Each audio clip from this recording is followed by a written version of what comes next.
Okay, we can start, but I hope we will resolve these technical issues.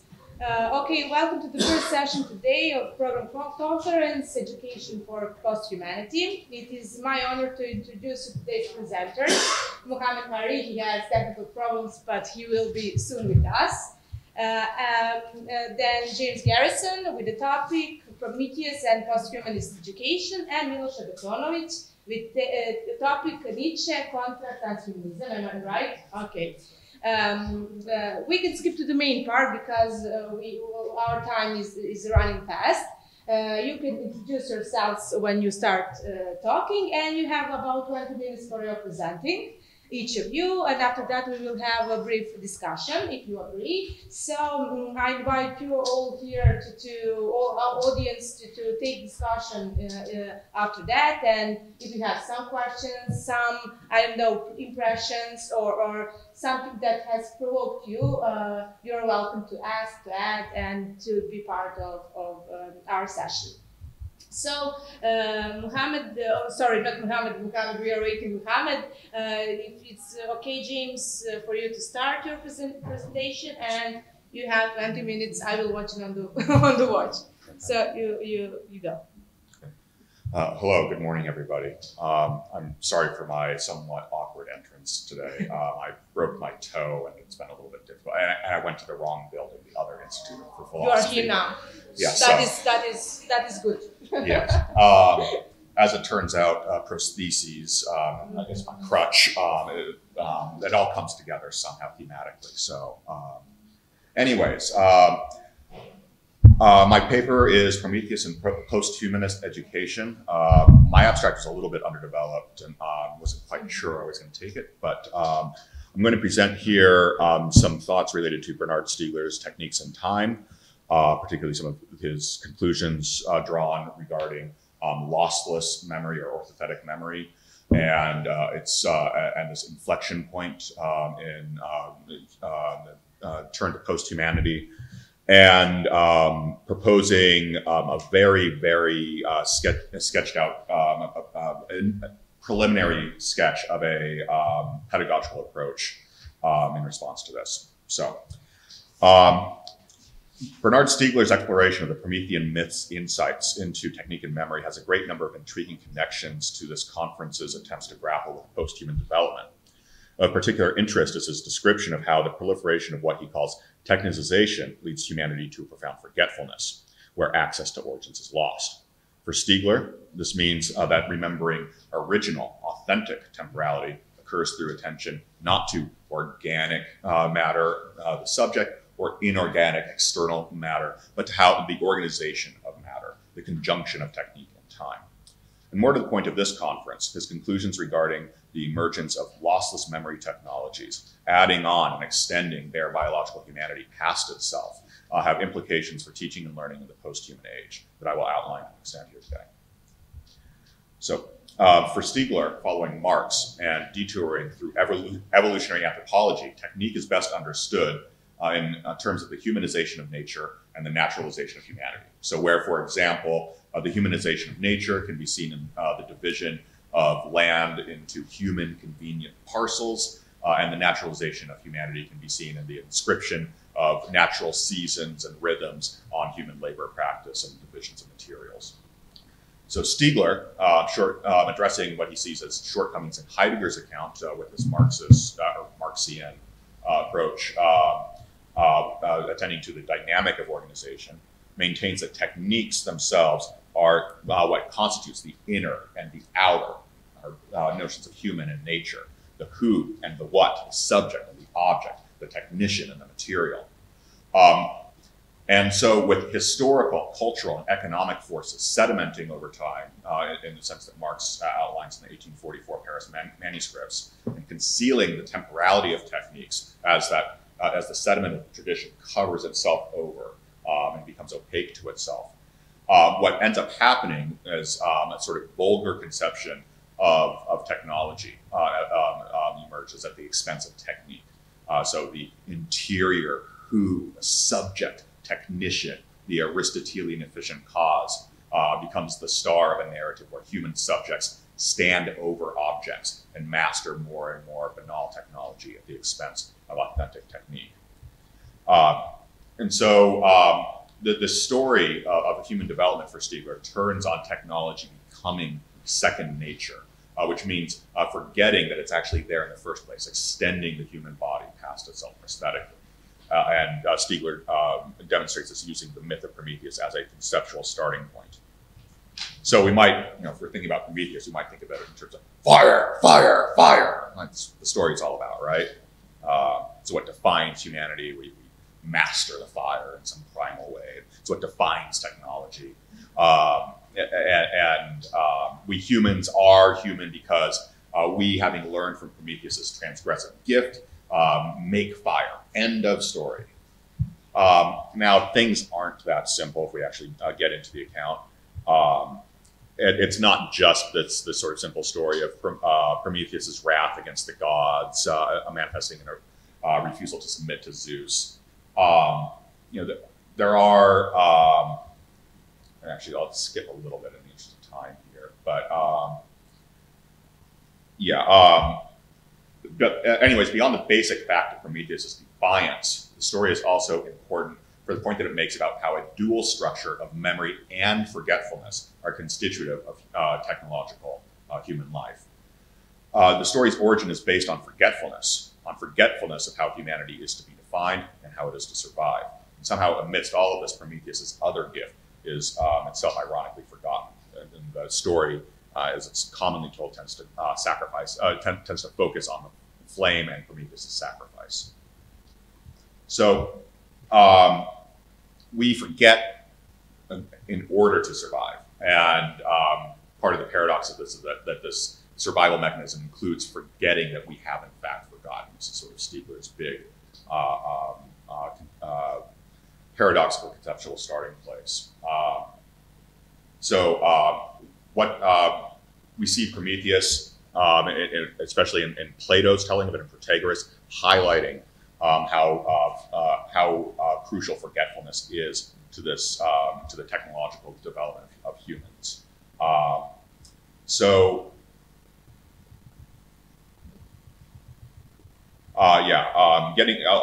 cite here the passage from Protagoras at length, which is, again, I think the more conceptually rich telling of Promethean myth, over and above what we see in Aeschylus's Prometheus Bound. So, to quote, "There was once a time when the gods existed, but the mortal races did not.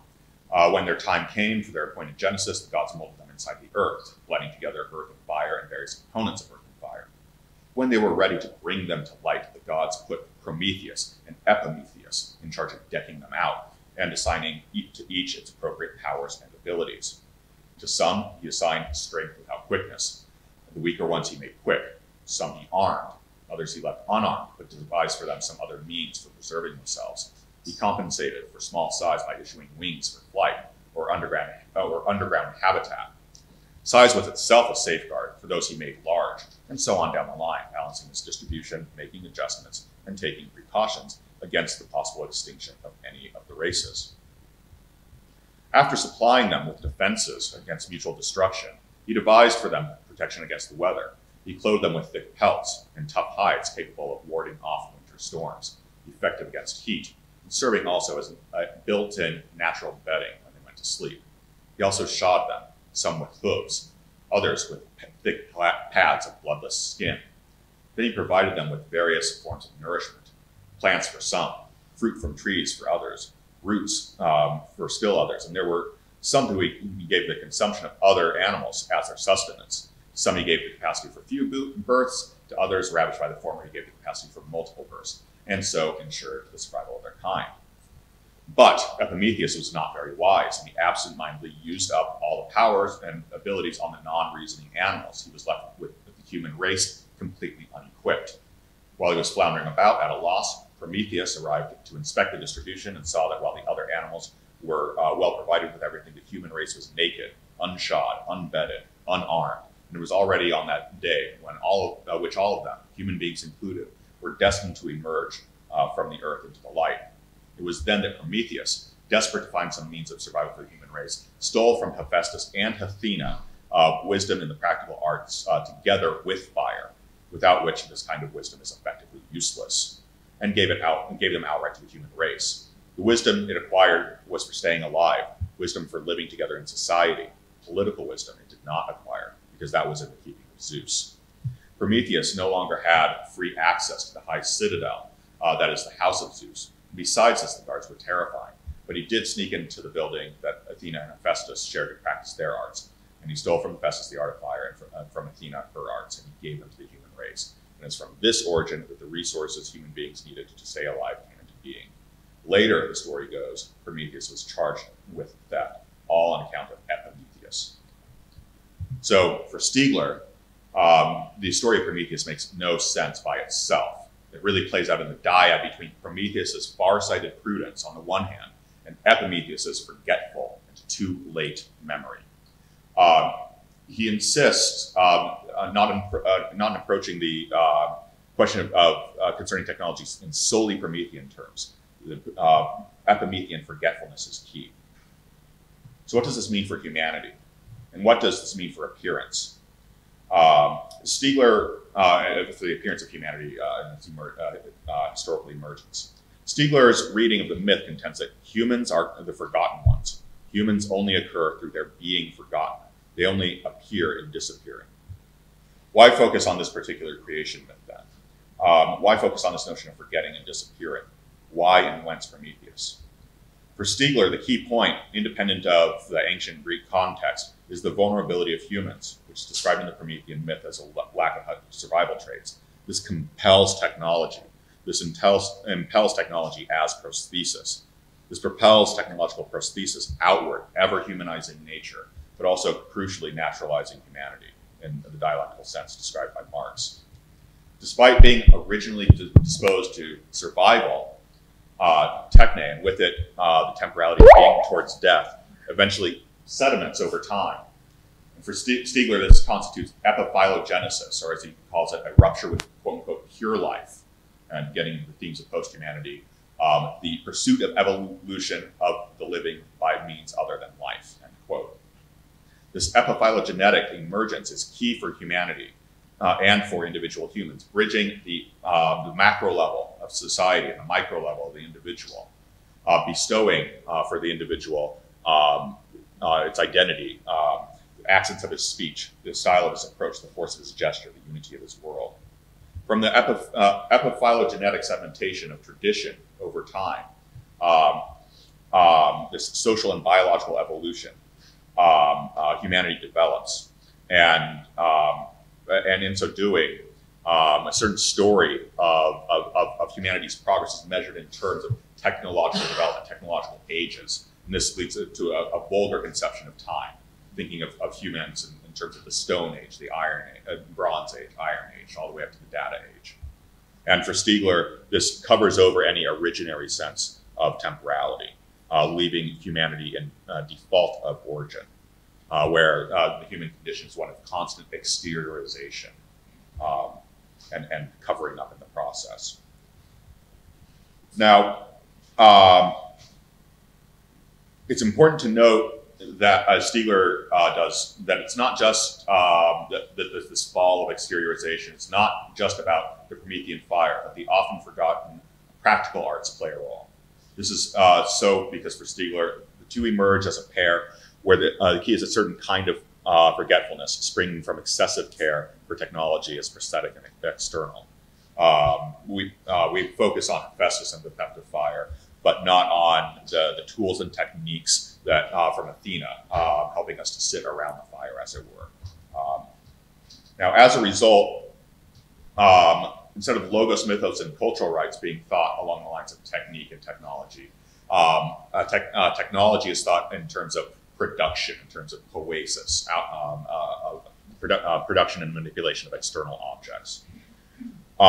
And so on another level, this narrow focus on technology in the mode of a subject standing over an object leads humanity to profound forgetfulness, Promethean, Epimethean forgetfulness. And so this mode of forgetfulness, where a certain scarcity, a certain limitation of resources is, I think, in a fairly conventional reading of Stiegler, what marks humanity. What we have now in various forms of technology, particularly technologies of memory, though, is a shift where perhaps, as I want to argue, a new kind of forgetfulness has emerged. Elements of the Promethean-Epimethean dynamic are going to be there, but this is in a new mode, and it's at least one. It calls for, in Stiegler's estimation, at the very end of the book, a new politics of memory, and I wanted to supplement that with some sort of pedagogy of memory here, to think through the techniques that as he says here, quote, this would be thinking of techniques that would take into consideration the reflexivity informing every orthothetic, which is to say exact and putatively lossless recording or inscription, insofar as it does nothing but call for reflection on the originary default of origin. Okay, so that's the end of my Stiegler take. I'm going to get into my hopefully less jargony approach now. And I think I have about 5 minutes. Yes, and I think I'll be good. I think I'll be good on time. Okay. Great. So it's at this point that we find ourselves, roughly in 2022, if not a couple decades earlier, that we're dealing with this rise of orthothetic lossless memory, with humanity exceeding itself in a quantum leap. Pointing to memory, lossless memory is not the only way of marking and defining the post-human, but it's particularly important if we look at memory and forgetfulness as part of the human condition, vis-a-vis Prometheus.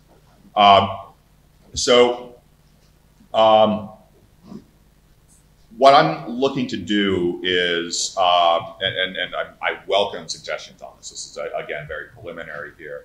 But I'm trying to figure out pedagogical approaches that can do something to come to terms with how the production and reproduction of knowledge has changed over time, and this particular point that we find ourselves in now. For most of human history, our knowledge economy, as I said, was one of scarcity. Whatever didn't merit the resources needed for permanent inscription was forgotten. The vast majority of humans lived and died without being documented in any lasting manner, if only they had social media. Memory and forgetfulness intermingled freely, and major aspects of human existence were not locked down in determinate lossless data points. So take historical biography as a major context for this, for human memory.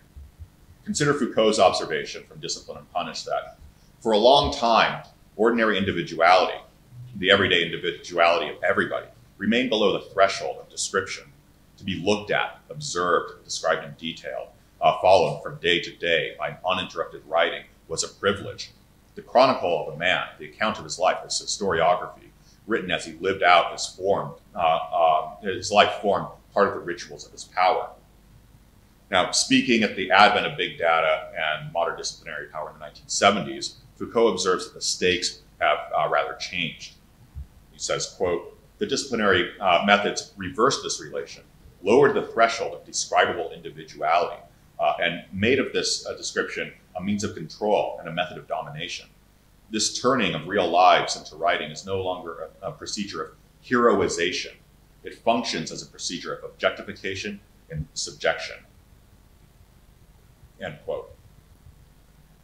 Now, the vast majority of humanity is chronicled in this way, and we are simply awash in too much information to remember much of it with any particularity or intensity.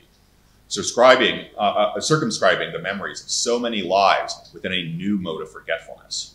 Additionally, we are reckoning with this information overload in novel ways, particularly as the old conceptions of the hero and of the heroization that Foucault speaks of, where a carefully curated biography or hagiography is made up of selected memory of the good parts.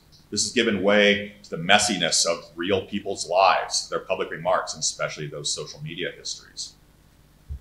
Now, everything is remembered, and it's overwhelming. All events, etc., are raised up to being equally flat in a collective consciousness with little bit prominent or indeed memorable, unless a Kardashian or somebody else is involved. To put a spin on the old military adage regarding defense in terms of saving memory, if you're saving everything, you're saving nothing. Now we get lost in the masses of data instead of having little capacity to amass data. And this needs to be reckoned with. So if this orthothetic memory turn is a marker of post-humanity, then we must draw this out with education, if only so we don't err in mistaking our situation. How so? Taking a cue from Heidegger and his remarks on the kind of a reevaluation of epoche that's possible when equipment breaks down, my initial thoughts are that courses, specifically courses that are historically based and thematizing the philosophy of technology, should include what I'm now calling glitch pedagogy. I'm still trying to work out what this might mean in practice. Might go just 30 seconds or so over. But I'm thinking of making the media of memory inscription a practical theme in my own historically sequenced classes. By this, I mean, at first, dumping text completely and teaching oral traditions as oral, allowing students only the ability to take notes by hand. It's only when we move into the printing press era that we would use printed materials. And my hope is that in these more human phases of imperfect memory technology, that we could work through and substantially comment on the material conditions, the possibility of cultural memory and knowledge over time, thematizing the inaccuracies and inconsistencies that will take place with these memories of oral transmission and of hastily taken notes in class. That we can look at take those inconsistencies and inaccuracies that comes with lossy formats and make them a point of discussion. It would only be in the final weeks that we would go post-human with modern lossless memory technologies, these things, phones, computers, and where assignments would be given in a way to highlight the confounding nature of our surplus of memory. So I might give out, say, reading assignments, but not specify the translation and let them have like 20 different translations they'd be working with and deal with that messiness. Giving them reading assignments requiring them to follow out pages, say like in Stanford's Encyclopedia of Philosophy, to 1 or 2 or 3 levels of hyperlinking to see the interconnection there, et cetera, et cetera. Skipping past a little bit here and getting into my very, very last bit. You have that sentence. Okay. I'm sorry. All this to say is that the lossless data age isn't exactly that. It's not lossless. Major, perhaps even essential features of historical self-awareness are being lost as the technology of memory continues to build upon the human body.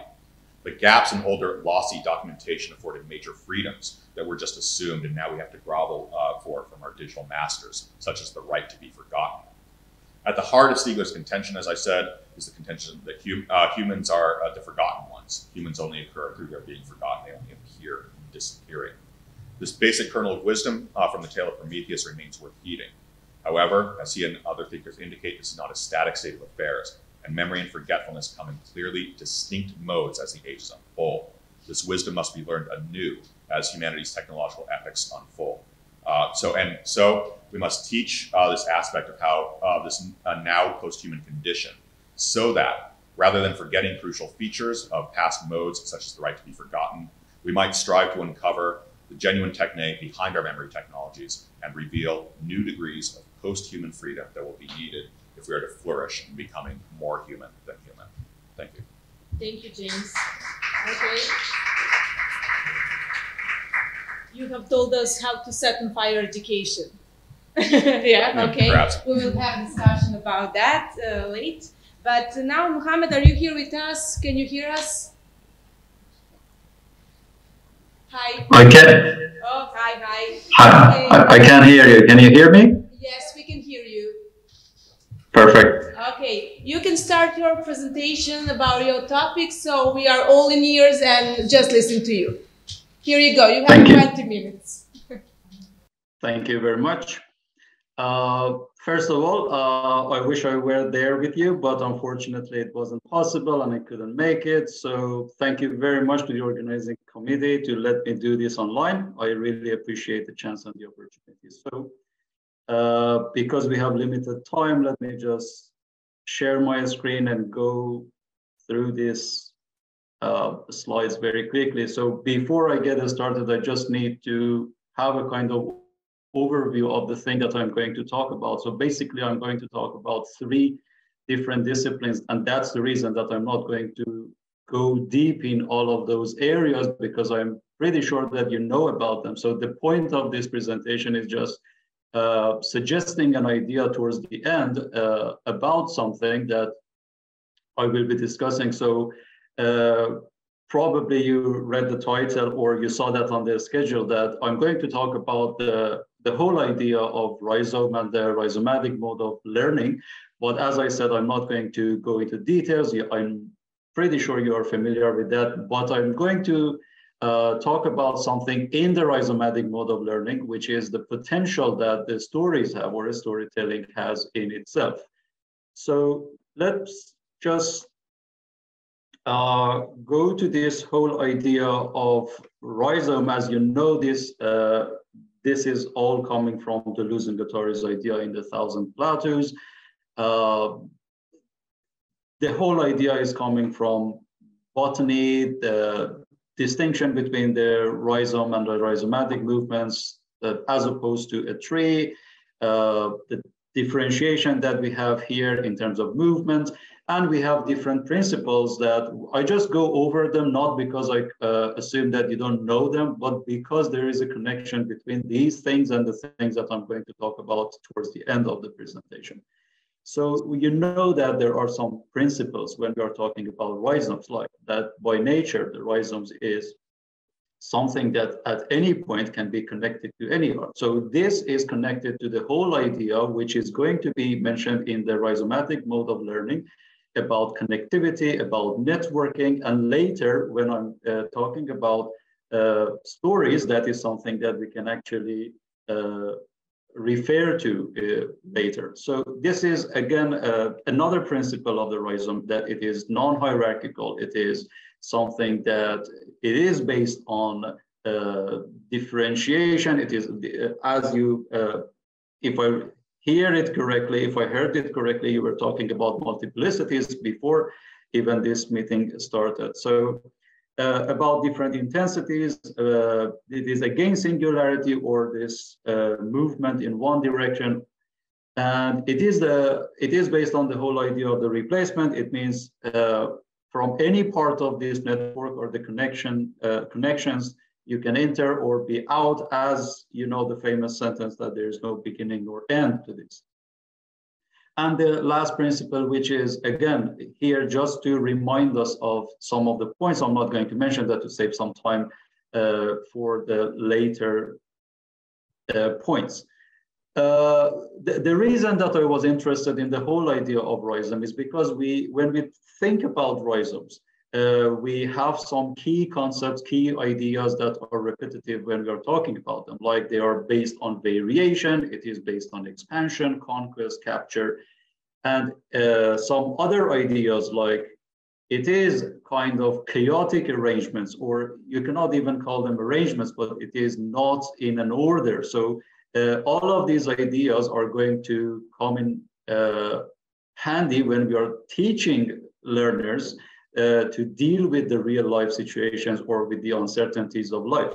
So this whole idea of chaotic, I know how it sounds. We know that this is not something that we aim for when we are designing a system or when we are designing a curriculum in particular, but that is something that is actually missing in a lot of places. So another thing is the whole idea of rhizome is based on multiple possibilities, that the different things that can happen, the potentials that we have here.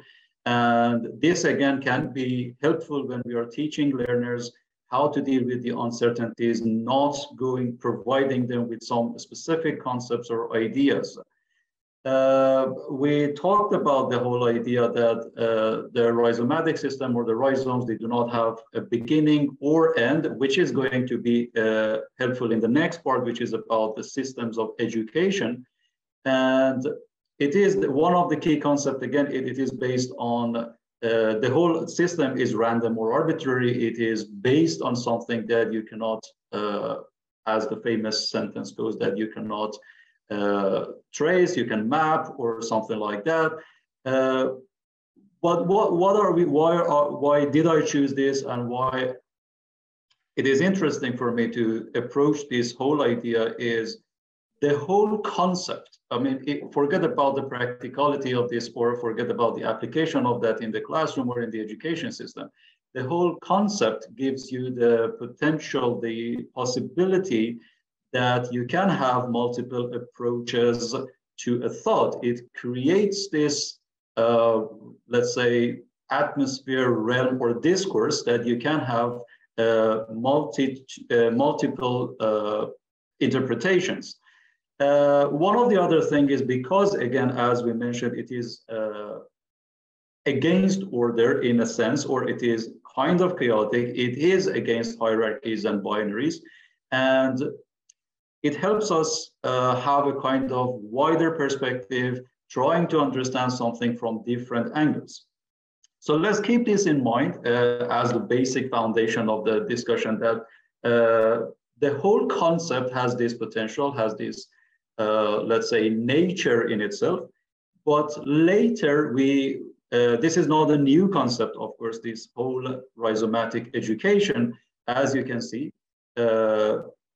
But the main thing here is about how we design the education, the curriculum, or how we approach a curriculum. So in the rhizomatic mode of learning, or in the rhizomatic education, as again, the famous sentence goes, that the community acts as the curriculum. It is based on the learner's needs. It is not based on something fixed and predetermined before the learning system starts. It is a network of learning that everyone is involved, including the teachers. So that kind of networking, that kind of multiple connections creates lots of opportunities to go beyond the curriculum, to go beyond the materials or the textbooks or whatever that is used in the system of the education. Other things, let's say, key concepts in the rhizomatic mode of learning are the things like that it is spontaneous, it acts like the whole idea of rhizome, that it is not following a certain order, as again, going back to the key concept, you can enter it from wherever you want, whenever you want, there's no end, no beginning. And it is based on diversity, not similarity, which is something that is interesting when you consider the whole history of education or pedagogy here. That is something that is going to help learners in the future, hopefully, that they understand that this not focusing on the similarity is going to enable them to handle the uncertainties of life, or handle the unexpected situations in a more comfortable way, let's say. At least that is what we are aiming for in this rhizomatic mode of learning. And again, I'm not going to go into the details of this, but you know that historically speaking, education was the apparatus in the society of control. It was based, again, when we are talking about the education, we are talking about education and a part of education, which is curriculum. It was based on the whole idea of control. It has different levels of control, of course, but again, I'm not going to talk about the systemic control or the political side of that. I'm just, as an educator, I'm focusing on the system of control in the education system and how we are limiting the learners, how we are trying to implement this level of control in the education system. To that point, there is this quotation from, again, Deleuze and Guattari, that when they are reading books, or when they are, I mean, I'm sure you're familiar with this, so I just keep it there. I'm not going to read this.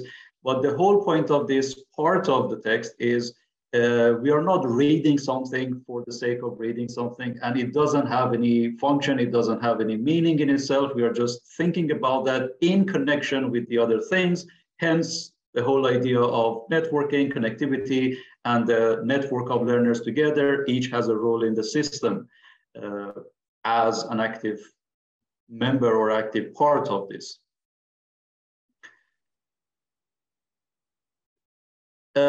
Going over some key characteristics of the rhizomatic mode of learning, the whole system of learning based on this is dynamic, open.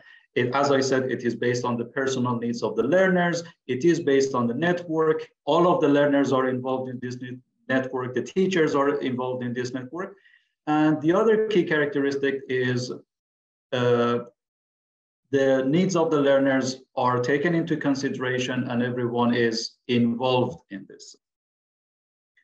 It is in contrast to the goal-directed and hierarchical theories of learning, or you can call it the traditional way that we looked at the criteria or the curriculum for a long time. Another thing would be borrowing some key concepts from the first part. We consider learners in the rhizomatic mode of learning as nomads, and learning is a process of becoming, just borrowing some of the key ideas from Deleuze and Guattari, the nomads and becoming. As I said, I'm not going to expand them or explain them, but just keep that in mind that we moved from these fundamental ideas or key ideas from the philosophy, and we move to this pedagogy of rhizomatic mode of learning. We consider learners as nomads, and we consider this process of learning as becoming, because they are nomads, because in the rhizomatic mode of learning, they have the chance, the opportunity, and the potential to be in connection with all of the other learners. They are not limited to one specific set of materials or something, so they can actually move freely, like rhizomes. They can move freely, or they can move even, in a sense, some people look at it from the outside. It can be chaotic when you look at that. And the whole idea, the whole concept of becoming is another concept that we can borrow to talk about something which is very, let's say, popular these days in the learning systems as being a lifetime learner, and how to continuously develop your understanding or your knowledge. That is the whole idea, that you are never there. Actually, the whole idea is the process of becoming, because you are constantly making new connections based on the previous connections. So far we talked about the key concepts and the ideas. We kind of talked about the whole mode of learning, but the next part is the part that I am interested in, and that is the part that I actually am adding to this whole discourse, which is, I mean, the previous ones, of course, they were new ideas, but the whole idea is, when I was thinking about this, I said, okay, we are thinking about this rhizomatic mode of learning. It is based on connection. As you know, probably you're familiar with that it is based on technology, the chance that people have open access to materials. They can make connections or communities online, or they can use MOOCs or Moodles to actually free themselves from the boundaries of the curriculum or a set target, let's say. So all of this considered, keep all of that in mind. And then I was thinking that, okay, why we are not considering the potential that the stories can offer actually to this whole discourse. And the reason that I chose a story is, by the way, let's be clear that when I'm talking about the stories, I'm talking about different forms of the stories through different medium. Like, it can be sound, it can be drama, it can be written, which can be received by reading or touching, for example, Braille, or it can be graphic like comic strips, it can be through touch, it can be even miming or acting the stories. Or the interesting part, which is related to my field of interest, is the stories that our brains make, let's say, in altered states of brain activities, like dreaming, like daydreaming, like meditative states or hypnotic states. Those stories are, I mean, there is an argument that these stories are pre-linguistic stories, because they are in the form, subconsciously they are happening, and we cannot even maybe formulate them, or we cannot word them, but in nature they are stories. So when we say stories, when I say stories, I mean, we are talking about the whole concept in different categories. And of course, it can have different categories, like it can be a personal story, it can be a known story, it can be non-fiction, and of course, it can be fantasy or fiction stories. So keep that in mind, that we are not talking about one specific form of stories or kind of a story. We are talking about the story in general and in all of this entirety of forms.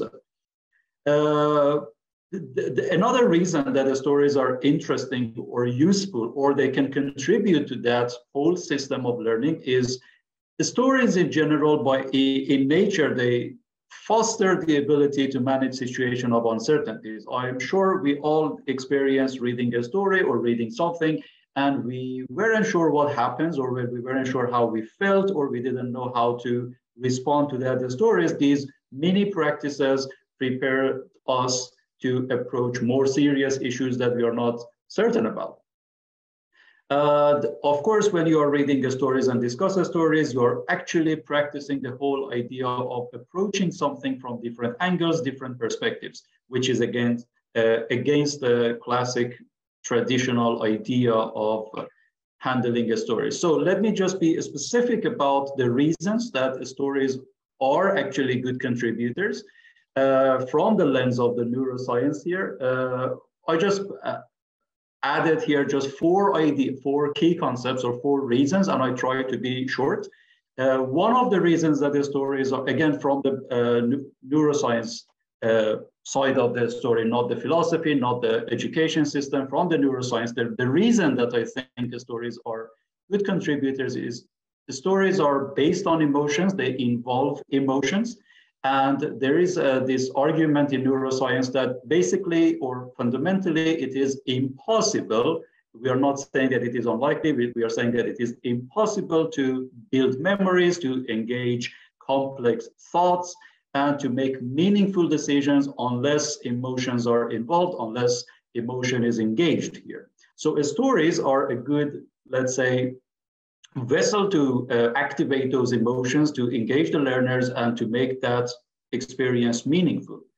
Another idea coming from the neuroscience is when we are telling stories, again, keep that in mind that it can be in any form. When we are telling stories, reading stories, or listening to stories, we can actually borrow this whole idea from neuroscience, the whole idea of mirror neurons, that we basically, when we are listening to a story, I mean, mirror neurons is basically like this, that if you look at an action, the same part of your brain is activated like you are doing the action yourself. And then this developed to, it is not only actions, it is even intentions. And later it developed to the whole idea that it is even about emotions. So you can understand how these mirror neurons, how this is going to help or again contribute to the whole idea of making connections, networking with other learners, and how to understand someone when they are talking or telling a story without even being aware of it, because most part of that happens in the subconscious level of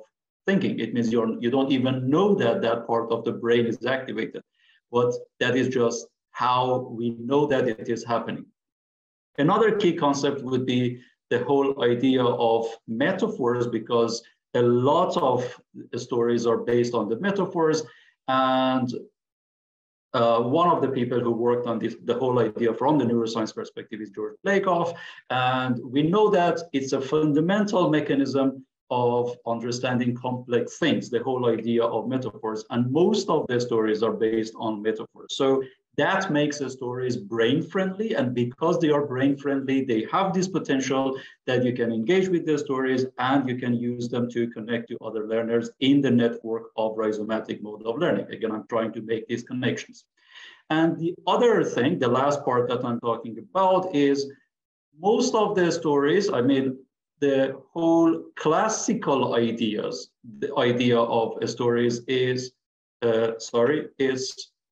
based on the relationship that we have, like cause and effect relationship, or the other forms of the stories that we have. But let's keep that in mind, that our brain is a prediction machine. We want to predict what happens. We get the information. We either use this information to match it with the information that we already have. You can call it schemata, or any form of understanding that you have. It can either alter that information, update it, or even add new ones.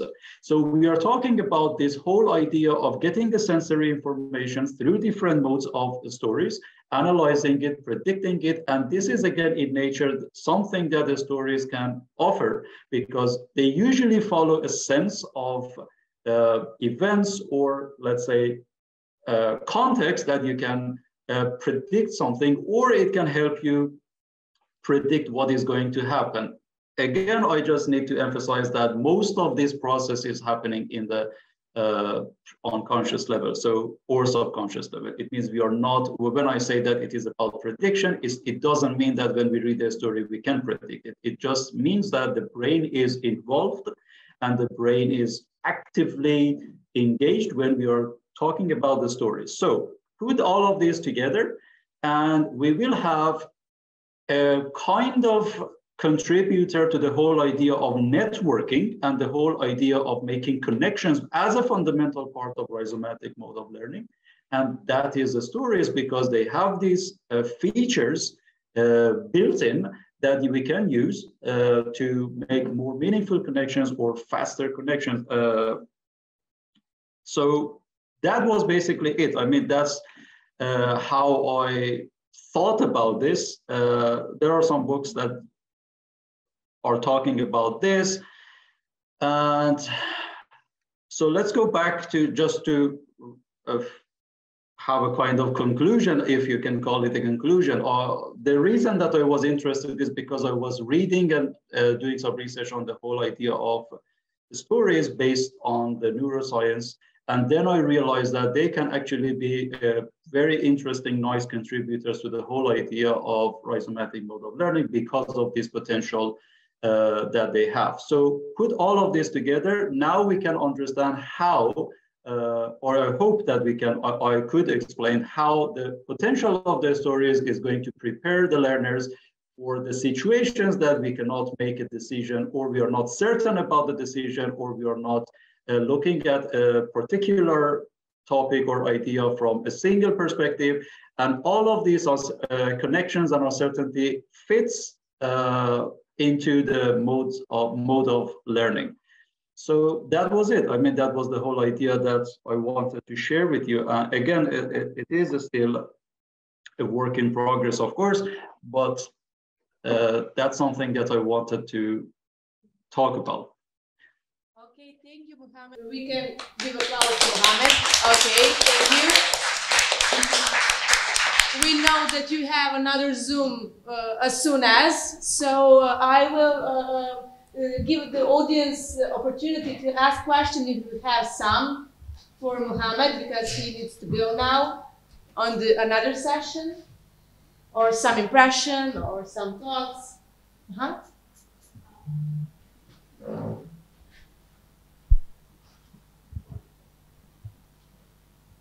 This is open. We can hear you. Oh, okay. Basically, this is a question, I think, for both speakers. I want your thoughts on nature, because you can. Sorry, Mohammed, can you hear? I mean, I'm trying to. It's not very clear, but I think I guess. If I can't, I will ask you to relay the question, please. Thank you.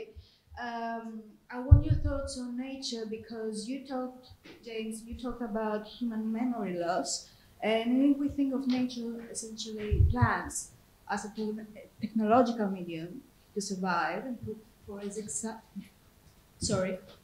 botany to the equation, we can have a new memory space we haven't really thought about till now. This can be another thought of approach of memory, thoughts. Okay, is this a question for both of them? Mohammed can talk first if yes, he needs to because go. he needs to go. Mohammed, can you? So if I hear correctly, the question was about the role of the nature, right? Yeah.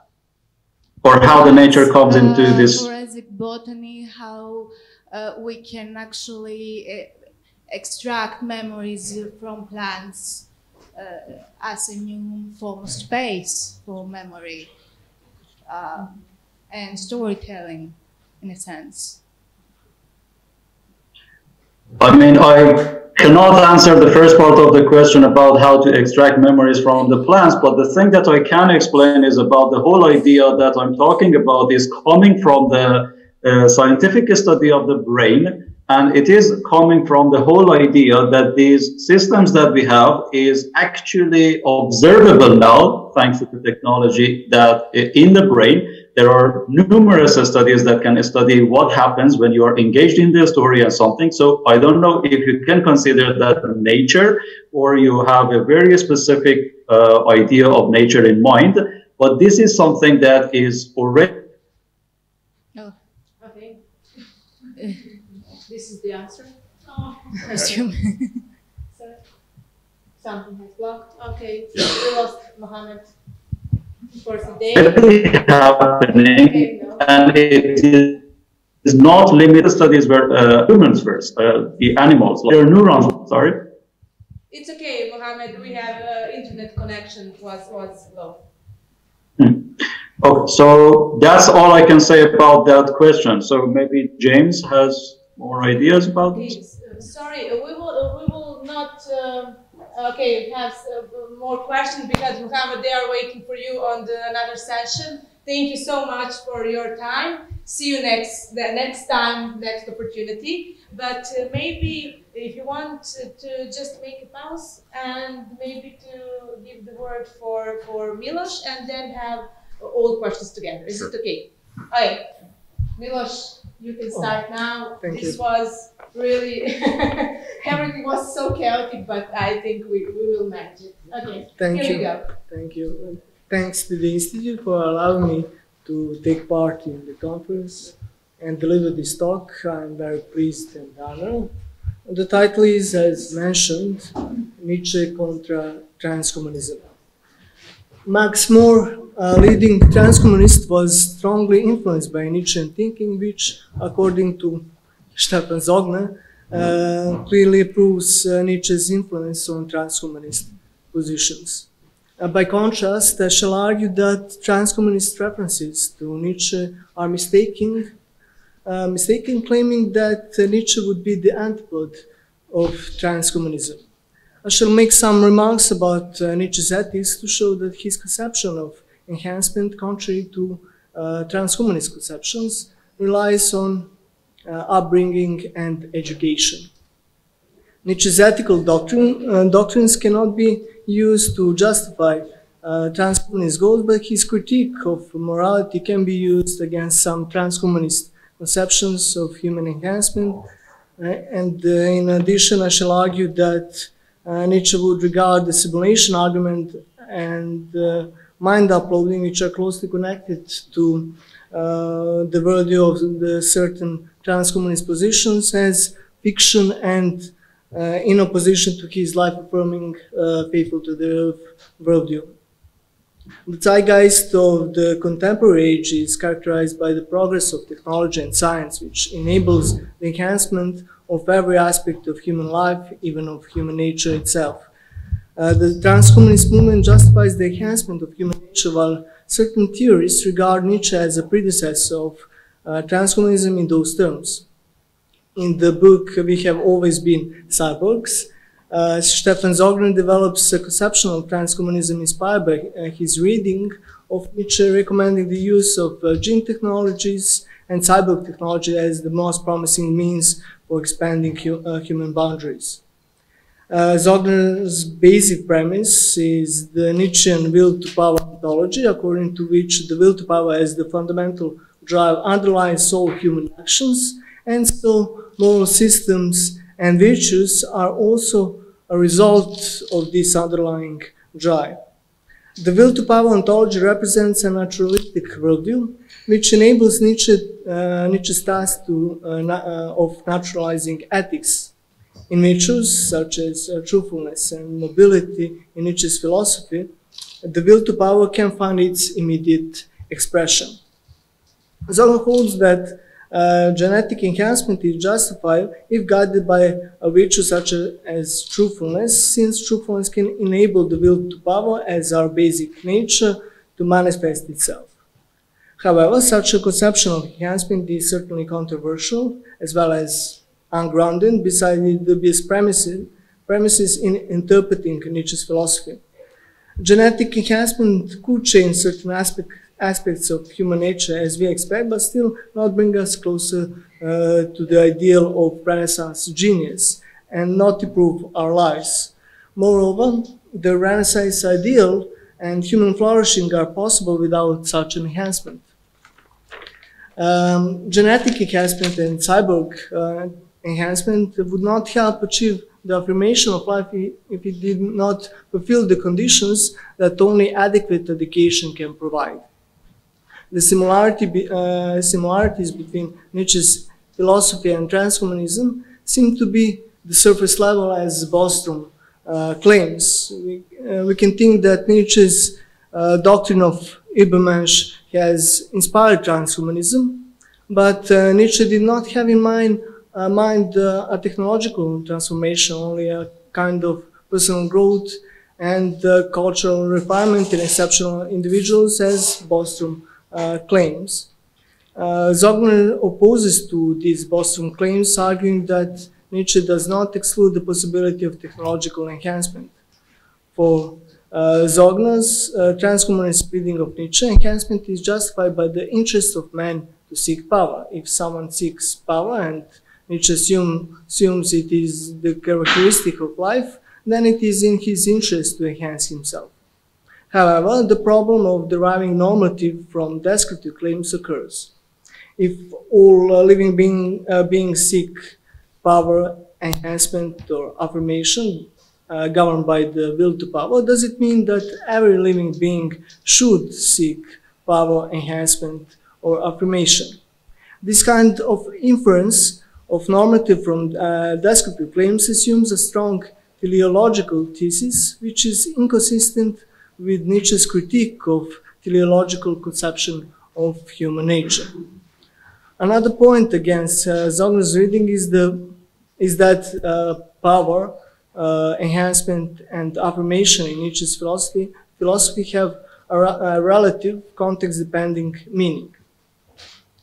In a biological context, growth and development of biological function of organisms, that's one meaning of power. In a psychological context, a feeling of power, self-confidence, and self-control, which are gained by overcoming of frustrations and resolving of psychological conflicts. In social contexts, social recognition and social status. These meanings are logically independent. An enhancement in a biological sense is possible without the enhancement in psychological and social sense, and likewise. Transhumanism insists on enhancement of biological base of humans on which it is possible to apply directly the means of biomedicine and technology. It is dubious if an enhancement of human biological base would bring psychological or social enhancement, and if biological enhancement would be justified at all. Nietzsche's imperative, become what you are, can be regarded as a friendly assertion. To become what one is, as a friend would suggest, it is necessary to understand the context of one's life and know the conditions in it. That is true at the level of any social collective, as well as at the individual level. Knowing a life context, its conditions and values, as friend who knows it well, we should stimulate the conditions that are valuable to life, those which contribute to its harmony, but which are always relative to its context. The best means for becoming what one is are education and upbringing, as Nietzsche suggests in Schopenhauer as educator. Quote, certainly there may be other means of finding oneself, of coming to oneself out of the bewilderment in which one usually wanders as in dark cloud, but I know of none better than to think on one's true educators and cultivators. The true The true educators, by examples of their own lives, show how to get to self-knowledge, how to recognize the difference between life useful conditions and those that are harmful, and how to free yourself from the harmful ones and stimulate those that are useful. In that way, man can accomplish his true nature, which lies immeasurably high above him, as Nietzsche says in Schopenhauer, as educator. Although Nietzsche's positive ethical doctrine cannot be applied in the justification of transhumanistic goals, his critique of morality can be applied against the ethical reasoning in transhumanism.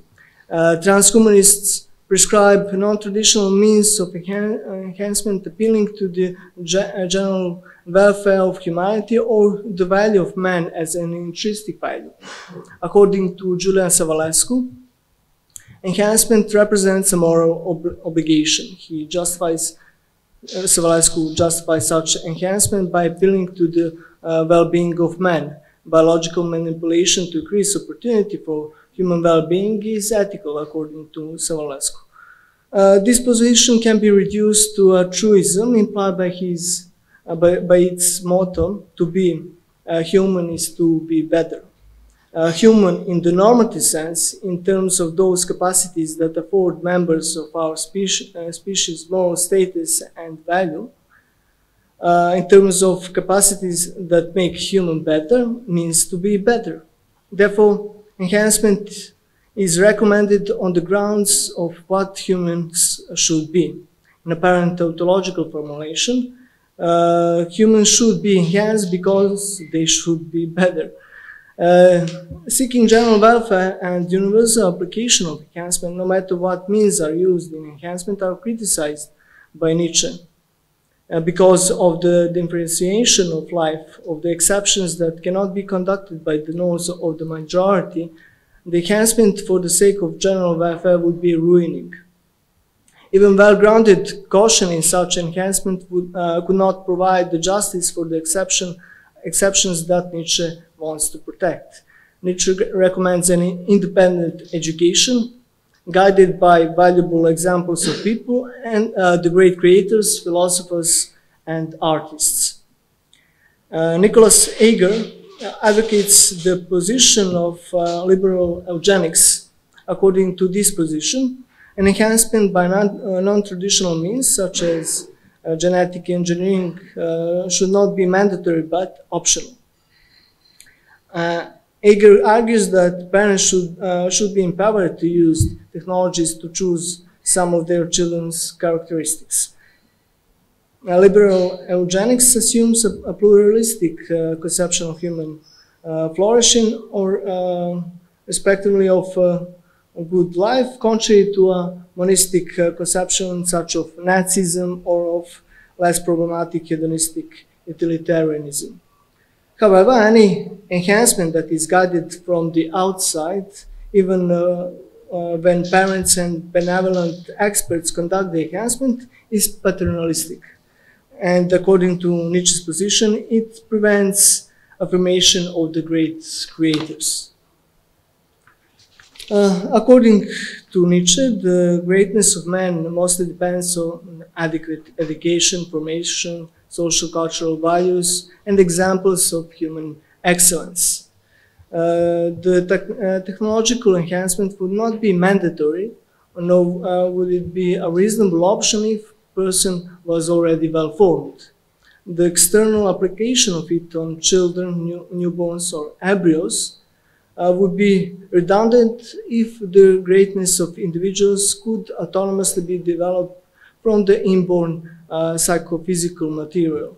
To say that improving humans by the means of progressive biomedicine and technology is mandatory, as some transhumanists say, for example, Julian Savulescu, means to take one sense of improvement of man as adequate and necessary for any man, regardless of whether there is a real need for it. Some theorists hold that some kind of mind uploading as a kind of enhancement would be possible when we reach post-human state. Nick Bostrom, for example, argues that we may have always been uploaded inside of computer simulation, his famous simulation argument. According to some empiric reasons that Bostrom provides with his simulation argument, it is technologically possible for our civilization in its post-human state to create a vast number of computer simulated realities which include our minds. Bostrom concludes that if it is possible to create and run vast number of computer simulations indistinguishable from the reality we are living in, then it is highly probable that we are already living in a computer simulation.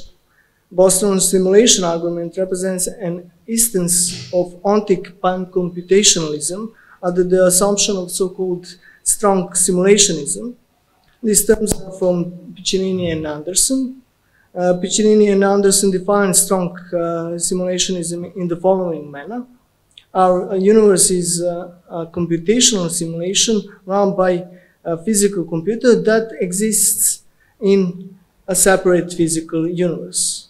As Piccinini and Anderson suggest, strong simulationism has problems regarding the empirical testability of assumption which it implies. For example, the assumption that computational simulation can produce conscious experience indistinguishable from our own. According to Nietzsche, the true world is a mere fiction constructed of fictitious entities.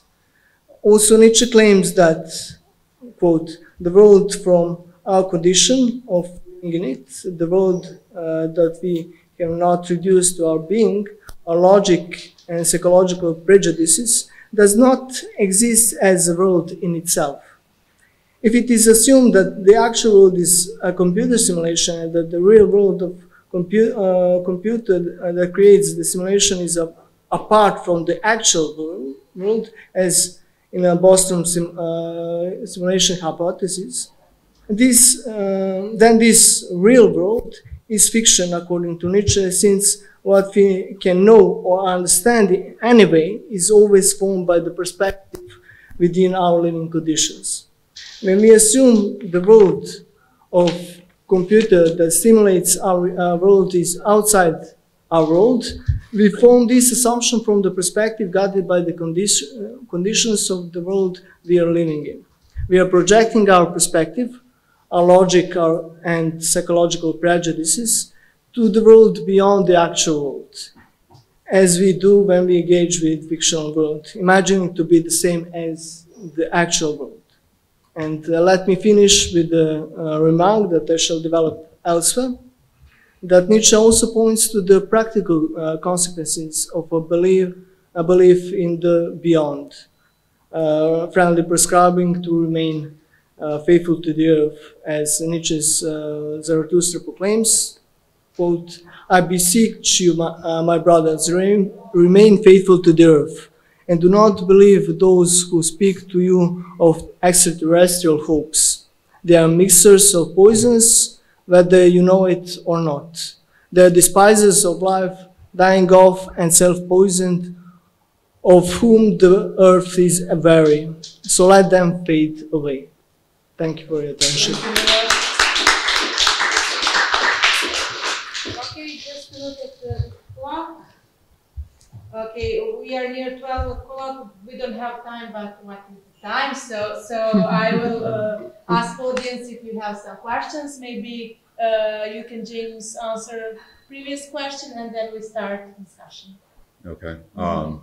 Regarding the previous question posed, I'm not sure if this will be a suitable answer, but it occurs to me that in your phrasing, it talked both about nature and plants with regard to memory. And I think that plants, and particularly trees, can be of interest here. On the one hand, so I believe the name of the field is dendrochronology, the study of trees and tree rings specifically. And I mentioned in my talk the development of humanity through Stone Age, Bronze Age, Iron Age, all the way to Data Age. Throw in the nuclear age there. But you get, as I understand the field, when you examine various plants, you do get this actual inscription of the sort of conditions of growth. You get isotopes show after 1945 that show that the nuclear age. You get sort of recorded within the tree and its health conditions, its ability to grow from year to year. You see some impact of human development. So like when humans accelerate and make a big leap technologically, this tends to impact the environment in characteristic ways.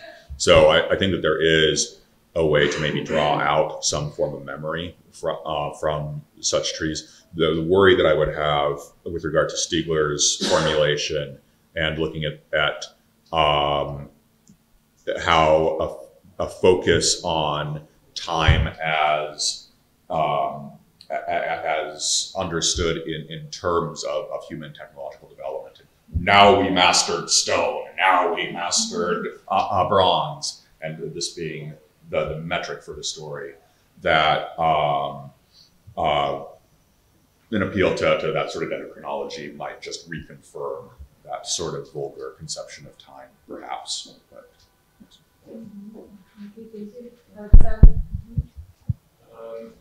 thank you, James. I have a question for you. Well, I don't think I'll need it, but okay. It was really interesting to hear the method, like a conclusion, which you give to students, like, to follow the development of human from without text, then with text, and then with all the technology. And I just failed to see or to hear. Do you have something you want to accomplish with it, or is it just to see what will happen?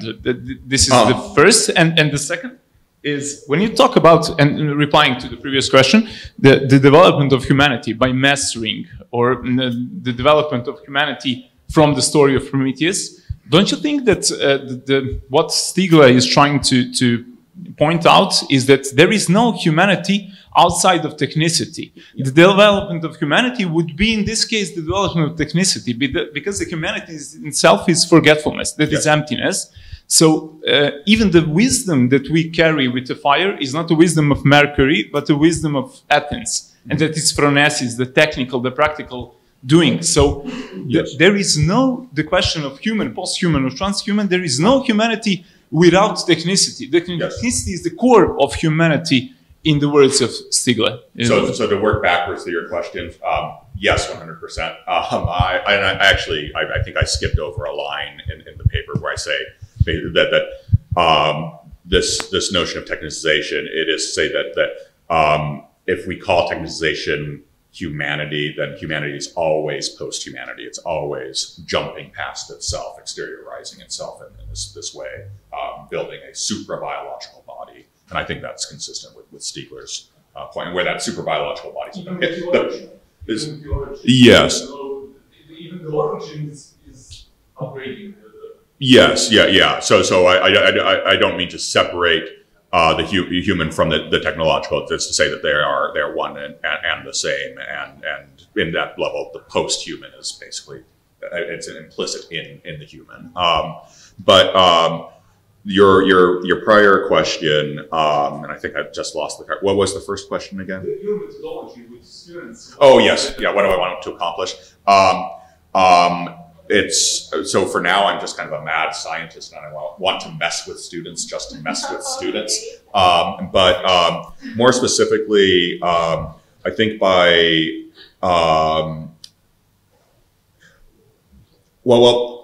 I used to be a computer programmer in another life, and I used to I used to put together my own computers when I was 12, and back then it was a lot different. You actually had to do stuff with the command lines, and you had to configure like the actual jumpers on the cards and do all this. Now you just kind of connect up the green thing to the green thing. It works. But I had to struggle with the technology, and that was informative. For kids born in the 80s-ish, computing technology wasn't as automatic, and it gave us maybe a stronger skill set to deal with breakdowns. My students don't deal well when things break down, so I want to torture them with things breaking down. I'm a sadist. That's the real answer. Okay. Okay. Yeah. So 3 comments to your presentation. Firstly, well, it's true that Nietzsche was very critical of utilitarianism. Many transhumanists are utilitarians, but it's important also to keep in mind there are many transhumanists who've got a sort of Buddhist, a virtue ethical account, maybe fictive ethical account. So they have different approaches, so it's not only utilitarianism, but of course many of them are utilitarian. So this would be a difference between Nietzsche and transhumanism. The second point was another point was sort of the criticism concerning the simulation argument, and I'm very critical of the simulation argument as well, and that we actually already live in a computer simulation. However, I don't think the criticism, because you said basically Nietzsche's criticism of the afterworld would also apply to the simulation argument. Yes. And this is not the case. And let me show you some reason why. Because when he criticizes in the afterworld is an immaterial afterworld. Is something which is not part of the essential of the material world. Okay. However, sorry, can you just grab my microphone because of? But when transhumanists talk about a computer simulation, the computer simulation is part of the PC. It's hardware and software. The software is still an empirically accessible entity. It's not in a non-empirical, it's not in a non-sensual, it's not in an immaterial world somewhere removed from this world. That's why there's a clear difference between sort of that Christian immaterial afterworld and the simulation, which software is still electronics. It's still electricity. It's still in principle empirically accessible. And that's why there's a difference between these two realms. And the third point actually is sort of the most important one, I would say, because you rightly stressed sort of Nietzsche's focus on education in order to increase the likelihood of bringing about the overhuman, the Übermensch, and transhumanists do so too. But there, in addition, there is the issue of the possibility of parental genetic modification, and I strongly, in detail, stress sort of why actually genetic modification undertaken by the parents should actually be seen. It's structurally analogous to traditional education. And that sort of the future of education actually includes the parental genetic modification of the kids. That's something which educators should take into consideration. Because actually it's parents, the parents are modifying their kids by means of education. And the modification in some circumstances, they're supposed to increase the likelihood of the kid living good lives. That's a goal of education. But that's a goal of genetic modification as well. In both circumstances, some modifications parents bring about are irreversible. If once you've learned your mother tongue, it can be impossible for you to unlearn it.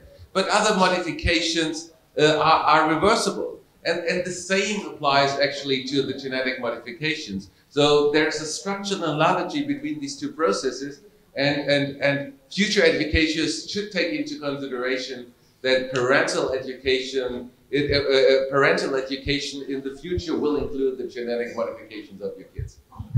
Oh God. Okay. Well, let me start from the last.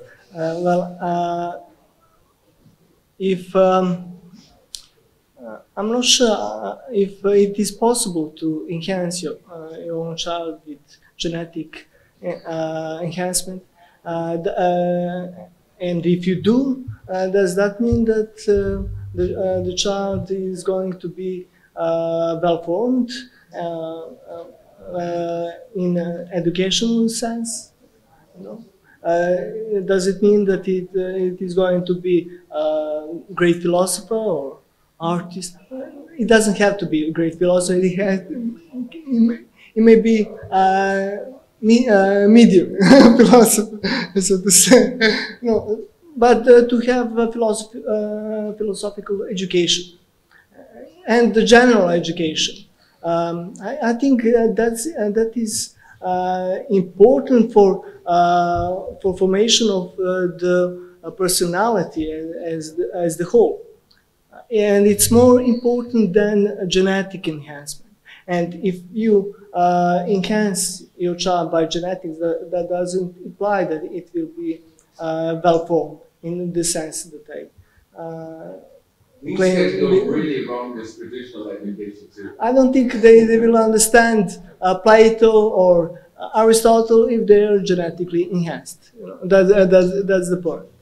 About the simulation argument, if I may respond.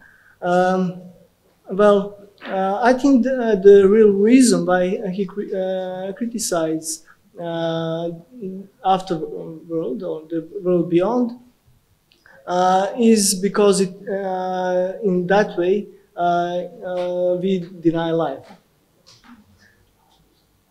I think that's the main reason. Whether the world beyond is material or immaterial, it doesn't matter. I think it is a legitimate way to understand Nietzsche, to read Nietzsche. So I think we could, in some way, apply his critique of the world beyond on a simulation argument, or at least at the simulation hypothesis. Well, the world in which is the computer, which creates this world, which is simulation. Let's assume that. That computer, we don't know if it is, you know, like this stable. It may be, I don't know, anything. We don't know what is the physique of that world. We cannot know it. Bostrom assumes that it is. I don't know. Okay. Nietzsche would disregard that as a fiction.